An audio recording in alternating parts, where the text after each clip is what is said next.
پھر دوسری مرتبہ آپ رکوع کریں، لمبا رکوع کریں لیکن پہلے رکوع کی نسبت کم ہو، پھر آپ اٹھ کے پھر اس میں سورۃ فاتحہ پڑھ کے قرات شروع کر دیں لیکن پہلی قراتوں سے کم ہو، پھر اس کے بعد آپ رکوع کریں، لمبا رکوع کریں لیکن پہلے رکوعوں سے کچھ کم ہو، پھر اس کے بعد آپ سجدے میں چلے جائیں، 2 سجدے کریں، اور دوسری رکعت میں بھی آپ اسی طرح 3 رکوعوں کے ساتھ قرات کریں، تو پھر اس کے بعد 2 سجدے کریں اور تشہد پڑھ کے سلام پھیر دیں۔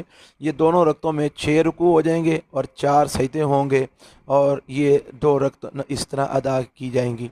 اور اگر سورج گرہن اس سے بھی زیادہ لمبا ہو تو پھر آپ 8 رکوع کر لیں، اسی طرح پہلی رکعت میں 4 رکوع اور دوسری رکعت میں بھی 4 رکوع۔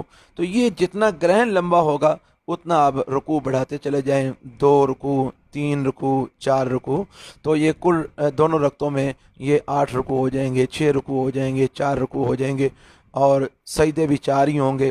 تو اس طرح کر کے یہ نماز پڑھنا رسول اللہ صلی اللہ علیہ وسلم سے صحیح حدیث سے ثابت ہے۔